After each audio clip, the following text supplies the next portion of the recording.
چاہیے. اور زندگی پانی کے ایک بلبلے کی طرح ہے, کبھی کچھ بھی ہو سکتا ہے. اور مجھ جیسے آدمی کے ساتھ جس کے بہت سارے چاہنے والے ساتھ لگے ہوئے ہوں, چاہے وہ داعش ہو یا طالبان ہوں یا ختم نبوت کے منکر ہوں, تو جہاں جہاں پر میں نے عقلی شعوری نظریاتی پنگا لیا ہوا ہے تو وہاں سے کہیں نہ کہیں ریئیکشن ضرور ہوگا. بچانے والی ذات یقیناً پروردگار کی ہے, بلکہ زندہ رکھنے, اچھا ہم یہ خوب کہتے ہیں کہ بچانے والی ذات, بھائی زندہ رکھنے والی ذات بھی اسی کی ہے, بے شک بچانے والی ذات بھی اسی کی ہے, لیکن حقیقتوں پر نگاہ ضرور رہنا چاہیے.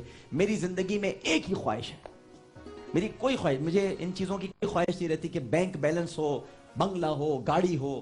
اللہ تعالیٰ نے بہت کچھ دیا ہے, ہم جس کے قابل نہیں تھے ہمیں وہ بھی دیا ہے. بے شک. ہم حقیقتاً, میں اپنے بارے میں تو کم از کم یہ ضرور کہتا ہوں, میں جس چیز کے قابل نہیں تھا میرے رب نے مجھے وہ چیز بھی عطا کی ہے. میں یقیناً قابل نہیں, میں اس فیم کے قابل نہیں تھا, میں اس عزت کے قابل نہیں تھا, میں اس پیار کے قابل نہیں تھا. میں تو ایک بہت گناہگار سیاہکار آدمی ہوں, لیکن میرے رب نے لوگوں کے دلوں میں محبت ڈالی, پیار دیا. میں اپنے رب کا بہت شکر ادا کرتا ہوں.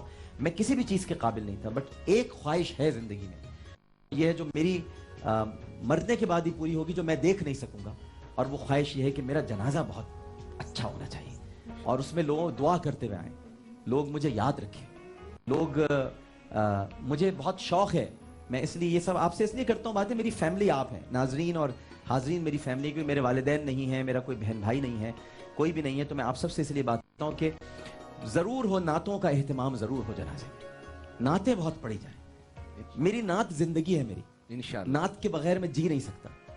میں مچھلی کی طرح ہوں, نعت میرا پانی ہے. میں نعتیں پڑھتا نہیں ہوں آپ کے سامنے, میری زندگی میں صرف گنگنانا نعتیں ہی ہیں. تو میری خواہش ہوتی ہے کہ جنازہ ہو, اس میں بس نعتیں پڑھی جائیں, نعت خواہ بہت ہوں, اس میں نعت خواہ بس پڑھ رہے ہوں. اور جب قبر میں اتارا جائے تو یہ ڈاکٹر صاحب جیسے پیارے چاہنے والے, جن کو پتا ہو کہ میں ان سے کتنی محبت کرتا تھا, کتنا پیار کرتا تھا, تو مٹی ڈالتے وقت میرے لیے دعائے مغفرت ضرور کریں. ایسوں کی جو دعا ہوتی ہے وہ فوراً جا کر مردے کے سارے مسائل حل کر دیتی ہے, اور بہت ساری پریشانیاں جو اس کے اعمال کی وجہ سے اس کے ساتھ ہوتی ہیں وہ دور ہو جاتی ہیں. لیکن یہ زندگی میں ضرور ہونا چاہیے کہ جب انسان کو قبر میں اتارا جائے تو سرکار کا نام لیا جائے, سبحان اللہ, اس کا کوئی ذکر نہ ہو.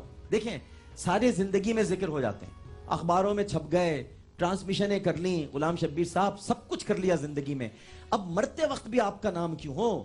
مرتے وقت تو صرف اللہ, اس کے رسول کا نام صلی اللہ علیہ وسلم, بہت نام ہونا چاہیے. تو یہ سمجھ لیجیے میری وصیت بھی ہے, اور جو بھی اس پر عمل کر لے, میرے سارے نعت خواہ دوست بھی سن رہے ہوں گے, دیکھ رہے ہوں گے, جان رہے ہوں گے کہ بس رسول کا ذکر ہو.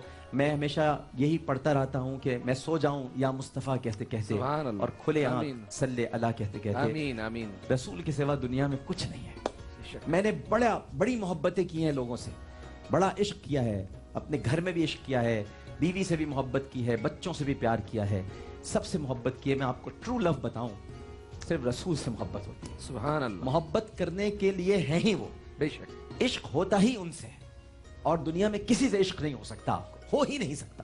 صرف وہ ایک ذات ہے جس سے عشق ہوتا ہے, جس کے لیے مرنے کو جی چاہتا ہے, جس کے لیے اپنی جان دینے کو جی چاہتا ہے. جی چاہتا ہے کہ مدینے جائیں تو واپس ہی نہ آئیں, بس وہیں کوئی چپ چاپ جنت البقیع میں دفنا دے, کسی طرح ریاض الجنہ میں دم نکل جائے. تہجد پڑھتے پڑھتے کچھ صبح ایسی ہو کہ آواز آئے کہ بھئی وہ جو مسافر آیا تھا وہ تو یہاں مرا پڑا ہوا ہے, اور پھر وہیں کوئی نماز جنازہ پڑھائے, کتنے لوگ ہوں گے پڑھنے والے, اور وہیں جنت البقیع میں لے جائیں. اللہ, بس پھر ہم وہیں دفن ہو جائیں. ہمارے شہری بھائی, کیا ہو گیا بھائی, شہری نے ماشاءاللہ,